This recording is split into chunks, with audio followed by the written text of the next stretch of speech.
Hey guys, Cody Barton here. Welcome to my channel. In this video, I'm going to be showing you a deal that my company did and how we comp it utilizing the Batchleads platform. I'm going to show you how to properly underwrite a deal so that you come up with the right offer to make so you can put the most amount of money in your pocket at the end of the day. If you hadn't already seen part one of this video where I specifically go into the details of how an appraiser is going to run their analysis on evaluation of a property, make sure to check that video out first and then jump back into this one to see how to use Batchleads to comp your deals.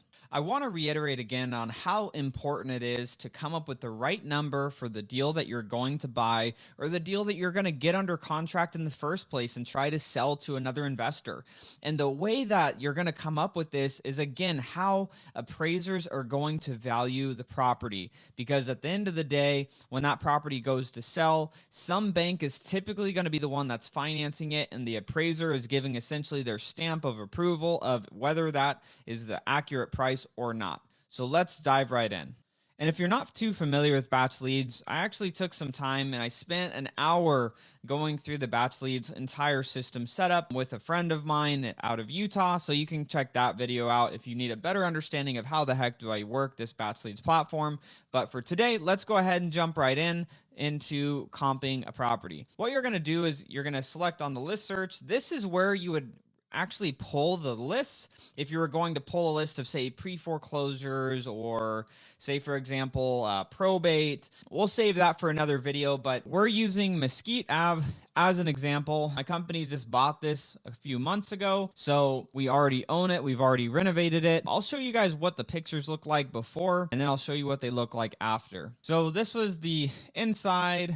As you'll notice, I mean, it's not horrible, right? It's just not super updated. You know, there's stuff that had some trash that needs to be thrown out. Obviously, some landscaping issues that are going on. AC, we definitely replaced. Obviously, this thing looks a little bit thrashed up there. And so what am I looking for? If you're, maybe you're trying to comp a deal for the first time, what are the things that I'm looking at when I'm looking at the subject property? So I'm looking at flooring, I'm looking at interior paint, I'm looking for issues, like is there a roof leak or something like that we need to address? I'm looking at the garage, nothing too crazy that I'm too concerned about. Bathrooms look okay, but we're going to go ahead and update those and make them a little bit nicer, more appealing. Backyard, really just looking at landscaping.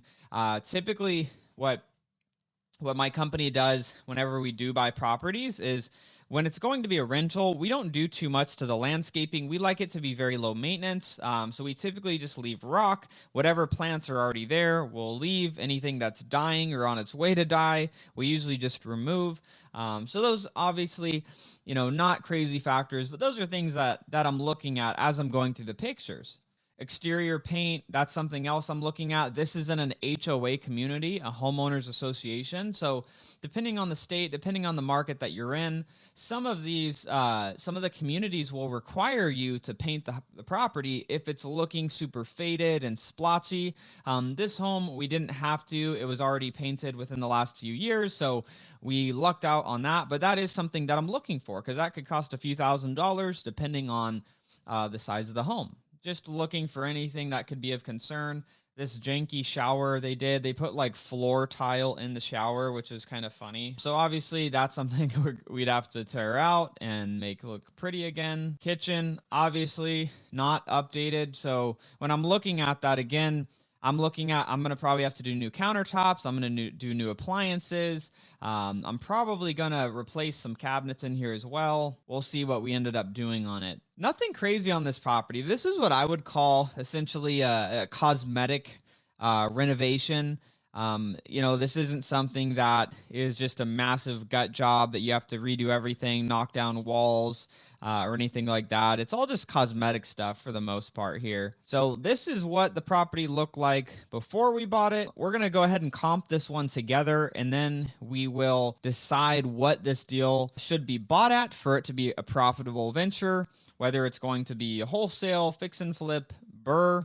We'll talk about all those options here. So let's go ahead and jump back over to Batchleads. So we put in the property address that we want to do the comp of. Now, obviously it pulls up right here. So if we jump over to the details section, there's all sorts of information on the property. This was the previous owner that did own this property, when the property sold last. Let's go ahead and take a look at the comparables. There's more information you can look at to get more details in regards to the property itself. Year built, 1998, bedroom count, bath count. What's our square footage here? Number of stories, 1 story.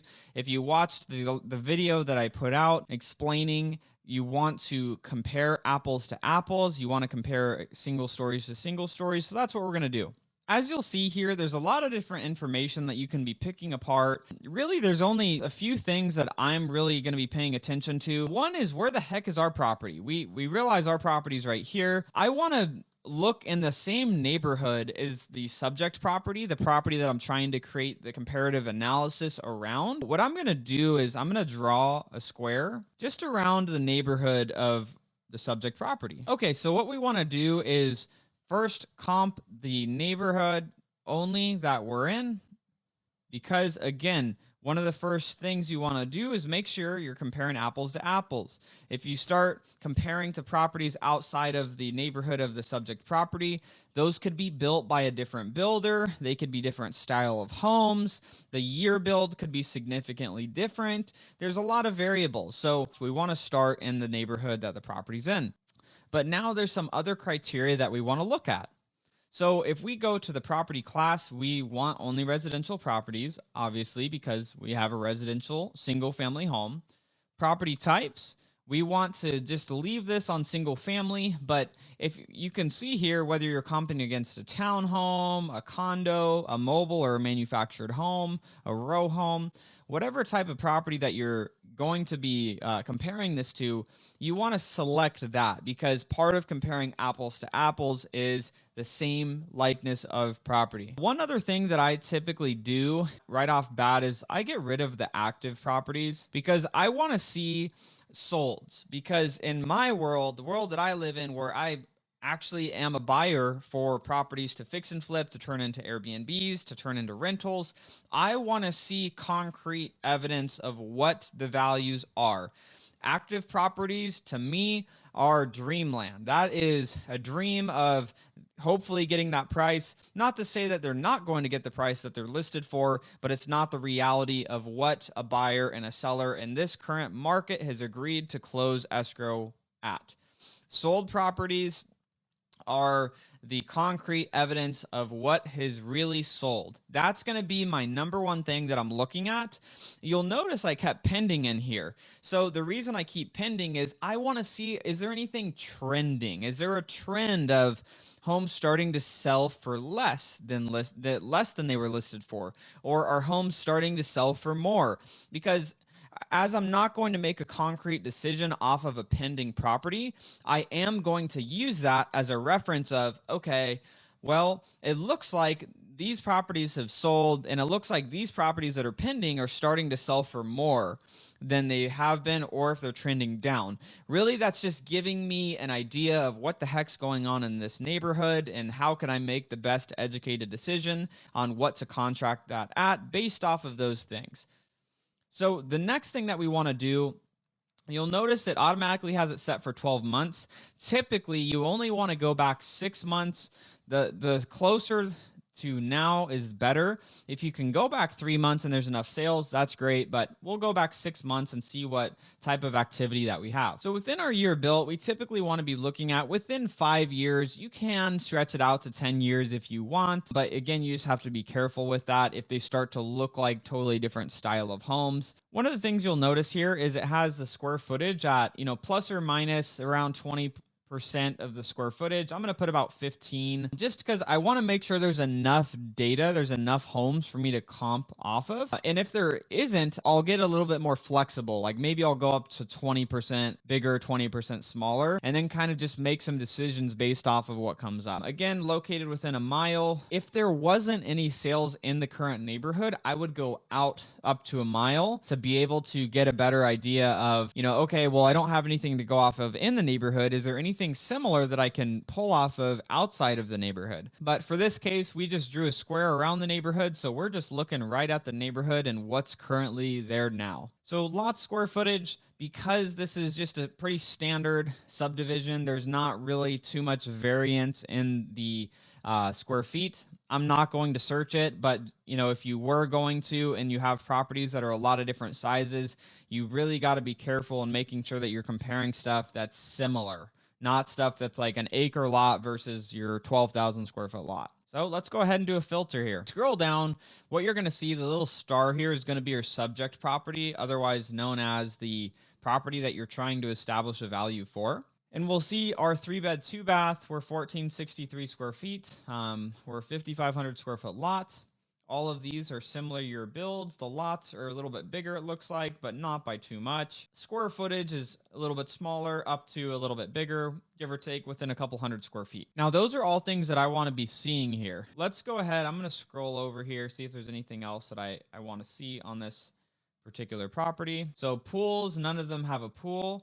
And then for the price, these are the prices that they've closed escrow at. And we can see the dates that those closed at. But let's go through and look at what our comparable properties sold at.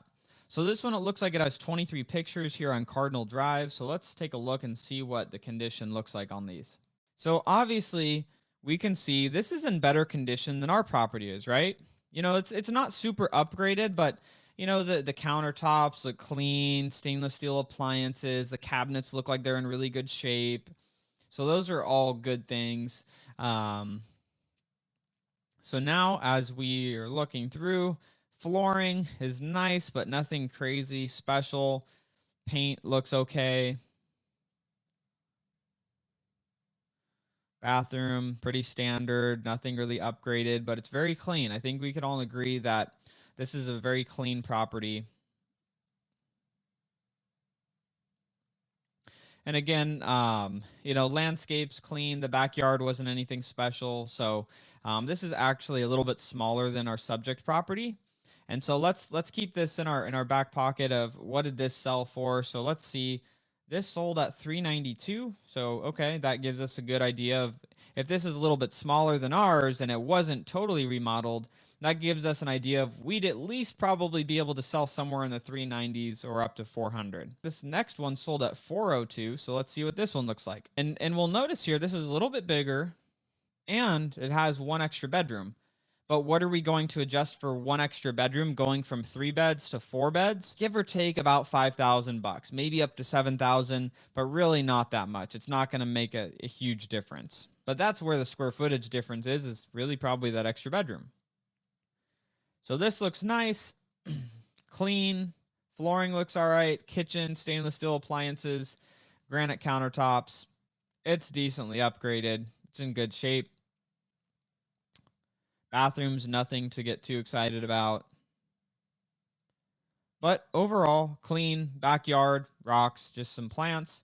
Nothing crazy. That's going to give this property significantly more value besides that bedroom and a little bit more square footage. So that sold at 402. So let's take a look at our next one here. This one sold at 374. So let's see what we're looking at on this property. So this is right about the same square footage as ours. Same bed bath count. Okay, flooring's outdated, Formica countertops, black appliances, original cabinets, it looks like. Carpet in the bedrooms, original cabinets in the bathrooms. Nice size yard, so a little bit bigger lot than ours. But other than that, I mean, this isn't really, I wouldn't consider this updated. Like, that's a very okay property. Like, it's clean, but again, this isn't remodeled by any means. It looks like a fresh coat of paint. The appliances look good, and that's really about it. So I like that. That is helpful to be able to see. And then this last one we're going to look at looks like it's the pending one, because again, we'll look at the colors here. We got these as solds, and then we have this one pending. So let's go ahead and see what this pending at 427 is. I'm not going to base my entire decision ever off of a pending sale, but it does give some perspective of what the market's doing. So it looks like they don't have any pictures, just the picture of the front of the house, but it is the same square foot or a little bit smaller square footage than ours, same bed bath count. So I would assume it's probably remodeled maybe a little bit. I don't really know. I just have to make guesses really because they don't have any pictures. But I would say that yes, that is a good thing to have a 427. Now, based off of everything that I've looked at here, my comparable analysis of what I think this property would be able to potentially sell for or appraise at anyways, after it's all fixed up. So if I go in, we looked at comps of ones that are, decently in shape, but not really remodeled. But if we went in and we made it nice. We, new countertops in the kitchen, cleaned up, or new cabinets in the kitchen, stainless steel appliances in the kitchen, new flooring, paint, clean up the yard, redo the bathrooms, make those a little bit nicer. I would guess from everything that we've looked at, we would be able to conservatively sell our property for somewhere between $400,000 and $410,000. Obviously, this 427 that's pending, if that's in worse shape than I'm talking about, we could even get higher. But I'm just giving it a conservative estimate based off of everything that we've been able to look at here. Now, what I'm going to do is show you what our property looks like today, and then I'm going to tell you what we had to spend to get it there and what we're actually doing with the property now. Jumping over to Zillow, we have it up for rent. Well, we've technically actually rented this property out, but let's go ahead and take a look at our property. So you'll notice the watermark here, our property management company on Q listed this property for rent. They do all of our property management, so I don't have to pull my hair out managing our property. So obviously we kept it as a rental based on this, but looking at the pictures, shout out to our guys for not having this ready for picture day. But looking at it, we did new countertops, new cabinets that look really nice, nice handles, stainless steel appliances. We got nice canned lighting going in here, freshly painted.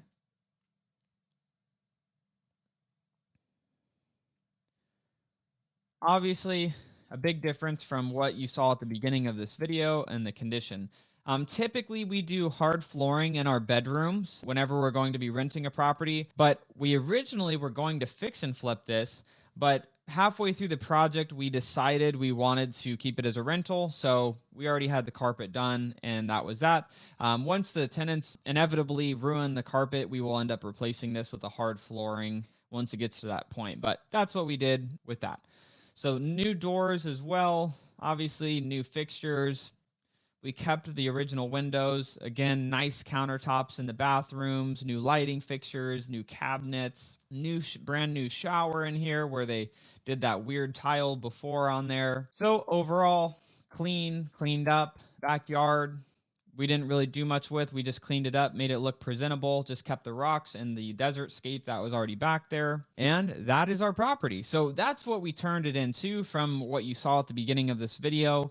And to give you an idea, we spent about $30,000 doing everything that you saw, from the flooring to the kitchen to the bathrooms to the, exterior landscape cleanup, interior paint, all of those different things. That's what it cost to get us to that point. Now, this property is about 1460 square feet. So if you do the math on that of, okay, well, what the heck, like how much is that dollar per square foot?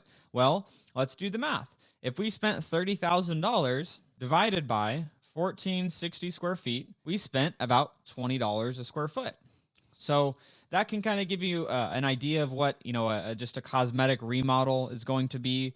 As prices and the markets change, materials can become more expensive, labor can become more expensive. But on a cosmetic remodel on this property, it cost us about $20 a square foot. So that can kind of give you a general idea there. But now we want to get to the point of, okay, well, that all sounds great, Cody, but what the heck would my MAO or my max allowable offer need to be if I wanted to buy this deal? Well, let's do the math again. Now, this is just a quick way to run your numbers when you're, comping a lot of different properties. Now, what we agreed on earlier is this property would probably be able to sell for $410,000 if we decided to list it on the MLS and sell it to an end buyer that's going to probably move into the property. That's what we agreed it would probably sell for. So let's do the math backwards to figure out, well, what the heck do I make an offer on this for? I'm going to multiply that by 0.93, And now I probably lost everyone. You're going, well, what the heck is that 0.93 for, Cody? The cost of sale, right? So say I'm the owner of the property. It's all pretty. It's remodeled. I go list it on the market. What happens? I have to hire a real estate agent to list the property for me. And typically, I'm going to end up having to pay a commission to a buyer's agent for bringing a buyer to that property. And obviously, commissions are negotiable and all of that. We'll leave that out of this discussion, but typically that can be upwards of 6% of cost. So you're thinking, well, what the heck is that? Well, 3% of that cost goes to pay the buyer's agent. 3% of that cost could be going to pay the listing agent. Then you're probably thinking, well, why'd you do times 0.93 then, Cody? Because that's 7%, not 6. Well, here's why.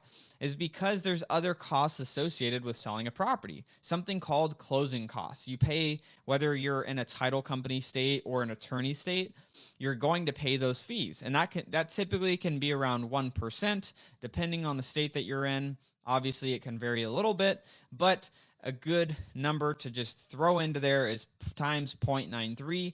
Now we're at 381,300. Now let's go to the next stage. So if we sell it at 410,000, our cost of sale is 7%, which was that times 0.93. Now we're at 381,300 left over. Well, what else could be a potential cost here? Well, we already talked about it cost $30,000 to get this property from the condition it was in to the condition that it's currently in now. So let's subtract that off. So minus 30,000. Now we're at $351,300. Well, what else has to happen? Let's just say I'm going to wholesale this property to another investor, right? What is going to need to happen on this deal? Well, typically an investor is going to want to make on this price point anywhere, around 10% of what they sell it for. Sometimes you can get investors that will buy it for less.